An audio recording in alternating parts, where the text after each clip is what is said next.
I've got for you is a conversation with Jonathon Triest. He is with Ludlow Ventures. Why don't we give him a big round of applause to welcome him? Thank you. Jonathon Triest. Jonathon, what kind of companies do you invest in? Wow.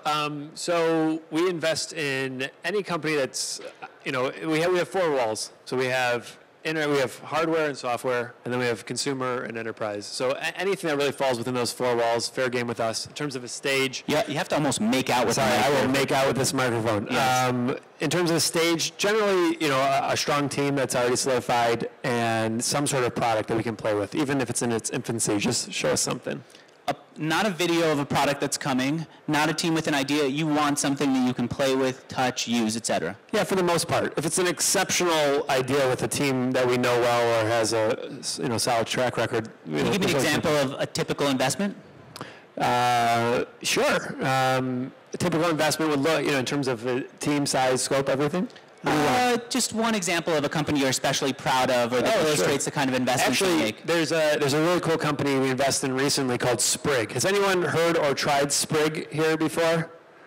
I see a few hands. Okay, which is great because now we can turn everyone else into a customer. So, how many people here have iPhones? Great. So if we could all do a quick little exercise later or now, you can download Sprig. It might be under Eat Sprig. I love this company because it has a very, very simple value prop. And it's just that we're going to deliver you very healthy food in a short amount of time with very easy effort on your part. No effort, virtually. And so they're in this area. Love them because it's the right team. It's the right product. It's the right time. So how did Gagan, is the founder of it, Gagan Biani, Yep. How did he connect with you? Well, that's a great question. He didn't connect with us. So what's really unique about us, we're in Detroit. We're based out of Detroit, Michigan. And as you can imagine, we miss out on a lot of the serendipity that happens just being here in the city. So we have a lot of inbound deals. We saw something like 6,000 inbound deals in 2013. We didn't invest in a single one of those. We had 6,000 people came to you and said, "Here's my company," and basically no. 6,000 people through some form of a pipeline came to us. We did not sit, and that would be okay. And you said, and you passed on all of them. We passed on every single one. The deals that we invested in are all the deals. We would identify a company, and then when we find something that we like, we go after them, aggressively. And I mentioned yesterday, we're weird and we're a little quirky, and there's the level of uncomfortability, and we kind of push it, and then we find a good spot. So you saw his company, and you said, "We like him. We like his company. We want in." So I have to share a little of this credit. So Brett who's sitting right here in the front row, works with us at Ludlow Ventures, and he has sourced some incredible deals for us. He came to me and said, "Yo, here's an incredible company. Let's check it out." And normally I like to play with it right away, but there's two problems. One, I'm in Detroit, and they don't offer in Detroit yet. And two, I keep kosher, and they don't serve kosher food. So we're kind of at a lose-lose here. But he told me about it. The value prop was awesome. So we went to Gagan. We said, Gagan, can we invest? He was raising money. He said, we're oversubscribed a little bit. So similar to how entrepreneurs pitch us and try to do weird things to get in front of us, we do the same exact thing to get into the deals we want. So we ran a quick little competition on Twitter to get people excited about Sprig. I used it as an opportunity to actually do due diligence. I said, I need to figure out if this is a legitimate business. What's the competition? Competition, there's a few other companies who are doing, this is not typical food delivery where they go and they pick up food from a restaurant and deliver to you. They're making all their own food, which is delicious, I'm told. And so quality control is in-house, and they've got a great team doing it. You said Brett is the guy? Yeah. Brett, can you stand up, please? And just come up right here on stage. There's a reason for it. Now, everyone throw an apple. One of my first conversations with Tim Ferriss, I asked him, how did you get to be so big, so popular?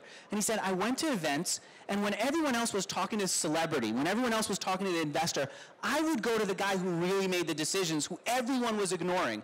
I would go to the best friend. I would go to the wife. I would go to the husband. And I'd build relationships with him or her, and then that would lead to the bigger relationship. And that's why I wanted to meet you, Brett. Can you just turn this around? Brett, you're going to be around here for the next 2 days? Brett does CrossFit now too, so he's in very good shape. So I'd like everyone to give him a round of applause for really. I bet him he would not be able to do it for more than a week, and this guy we're going on 7 months. Are you going to be doing CrossFit today or tomorrow? Yeah, I'm running a CrossFit seminar. Oh, downstairs? No. Okay.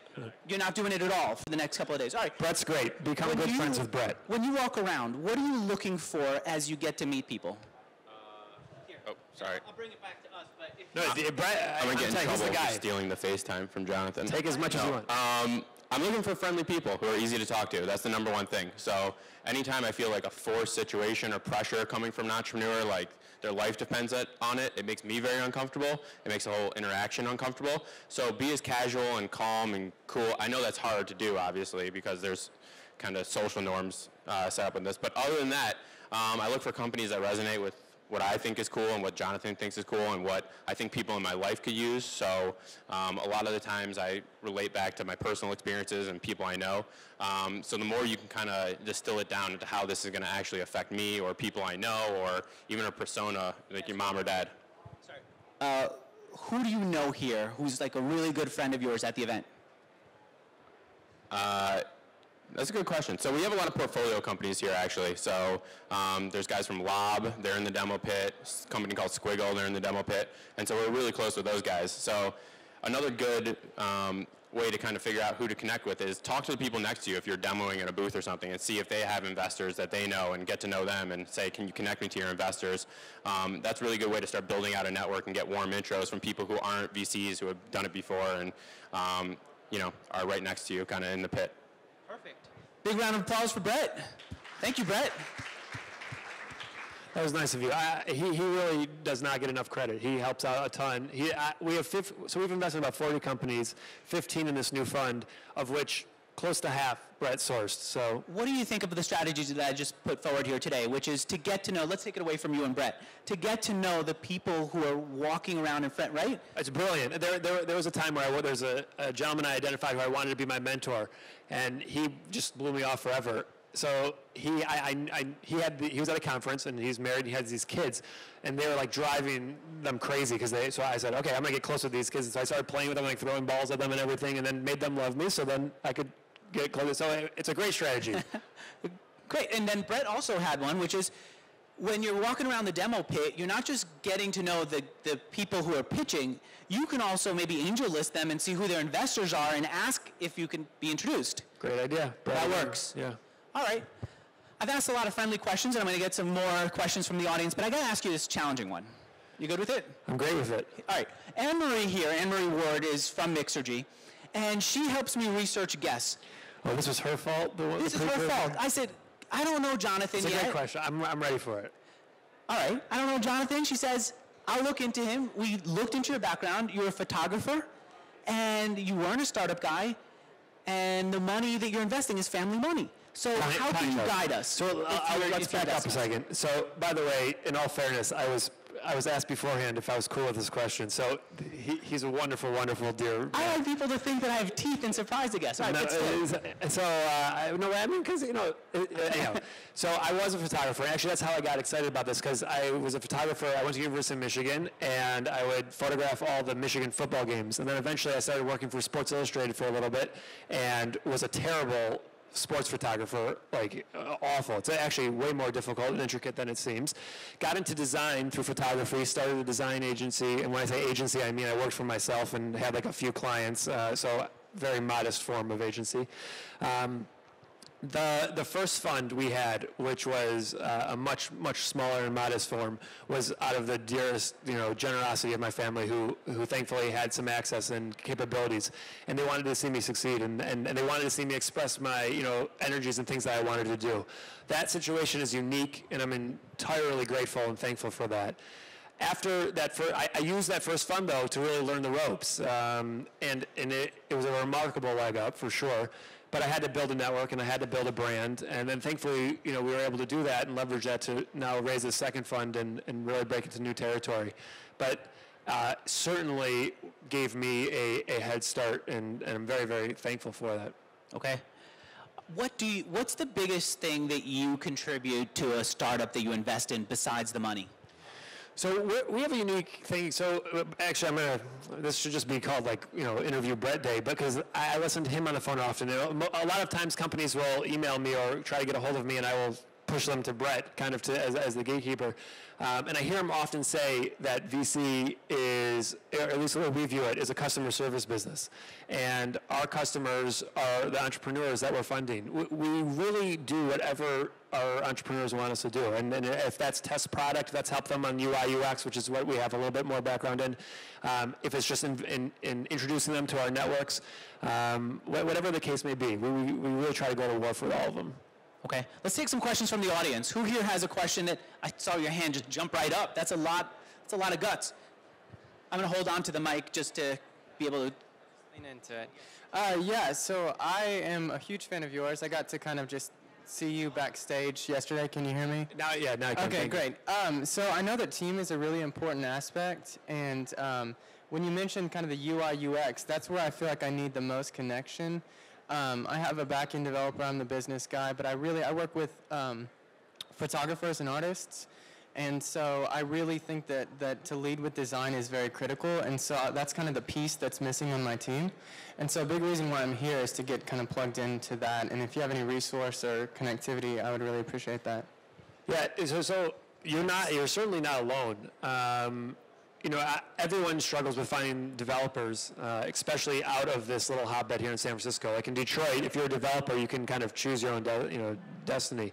But second to that are real good designers like front-end devs who are doing UI, UX. And truthfully, I get asked frequently if we can help find people that, in that area, and it's hard. And so I unfortunately can't help you in that regards, but I'll try. All right. Anyone else? Yeah, let me walk over to the other side. And I'll come back to you. Yeah. Remember to make out with the microphone. Make out with the mic, really close. Yeah.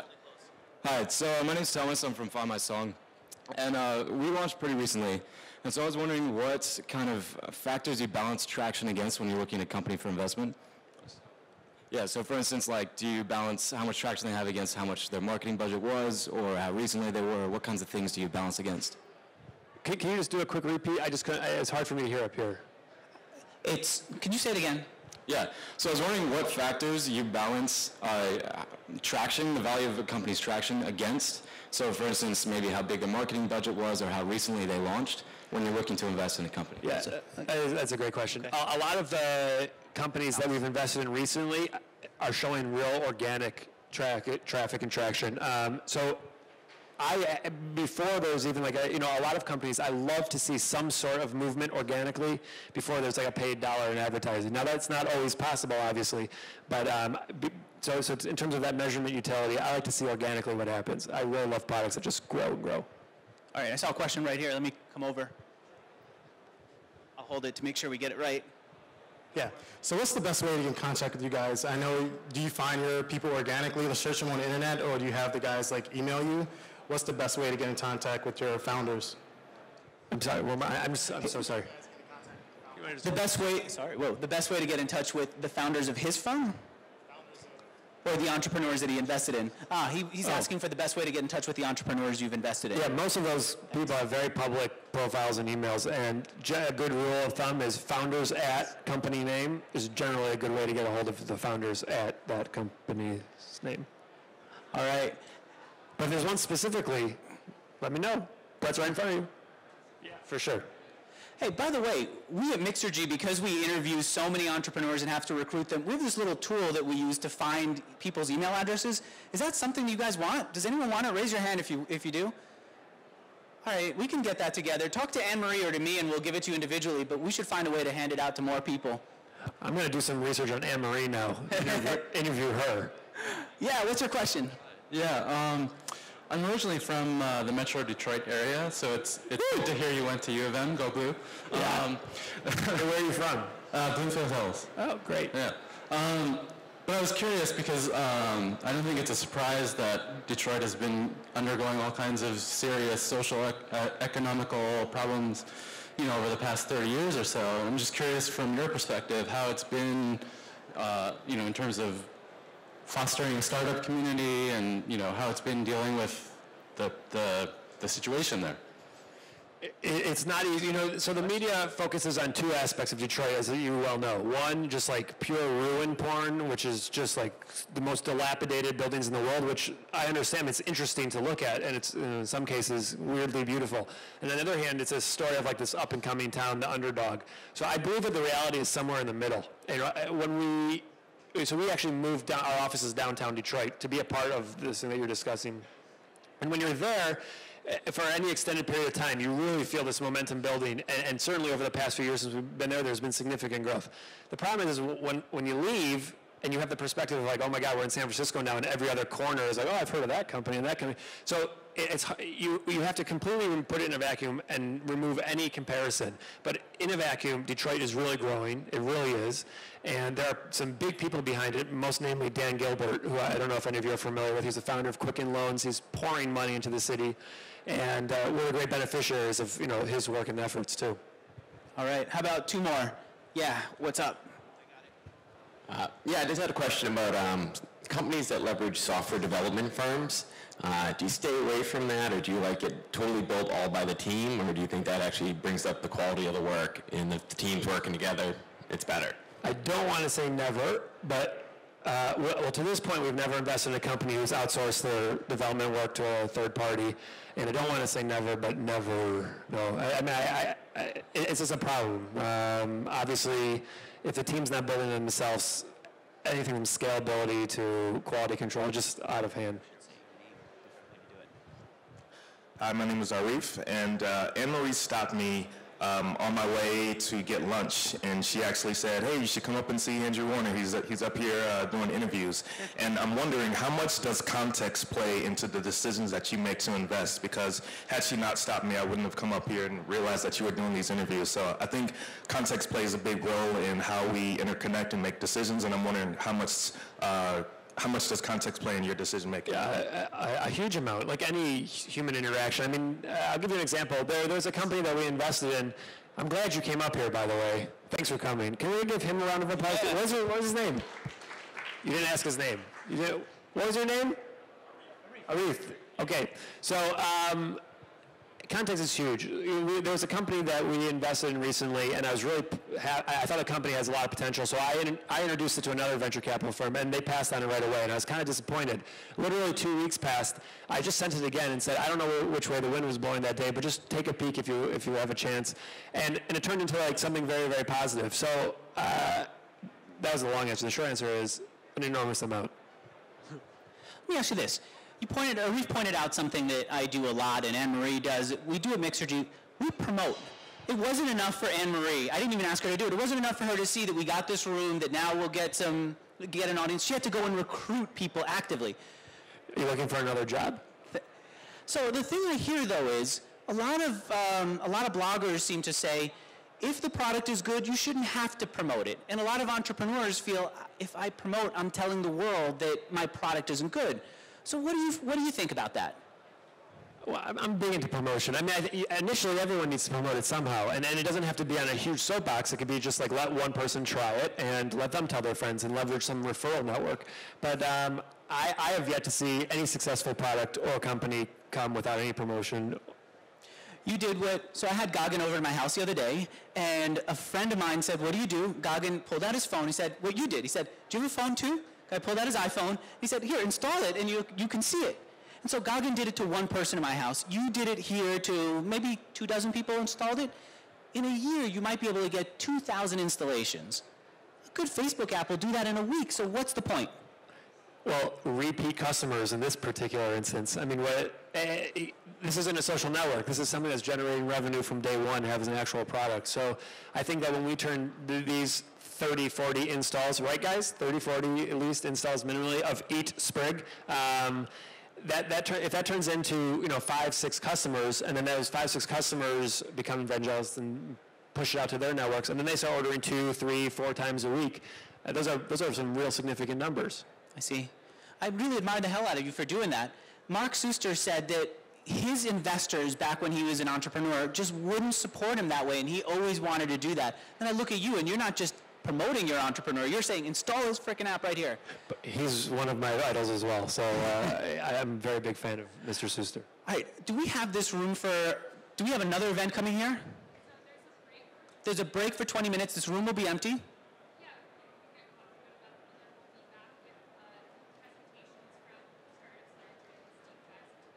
Then we'll have a presentation after a 20-minute break, and then I'll be back here to do more interviews. So let me ask you this. Will you be around somewhere in here for people to come over and have a conversation with you, maybe get your contact information? Yeah, absolutely. I hate the context of that always makes me feel so uncomfortable. For sure. One of the things we really pride ourselves is that we're normal Midwestern folk who, for those of you who don't know, well, I won't get into the definition of what Midwestern folk is, but we're down to earth. We like to think we are, at least, and please approach us and talk to us like we're human beings. I see. So, so you don't want to be approached and like squeeze in the arms. No, I just get a lot of like, oh, it's like, dude, it makes me uncomfortable. Then I start going, and then we just have weird people making funny noises, and then we just. What's the best introduction that you've had here, where someone just walked over, didn't know you, and started a conversation that made you want to follow up with him or her? Well, if you have a particular company and you want to tell me about your company, just tell me what your company is. Like what does your company do? You know, not a lot of stuff beforehand. But yeah, that's it. Hi, okay. I'm Jonathon. I am changing the world by doing X. Boom! I love it. Everyone, a round of applause for Jonathon, please. Thanks. Thank you, Jonathon. It's good to have you here. Thank you very much.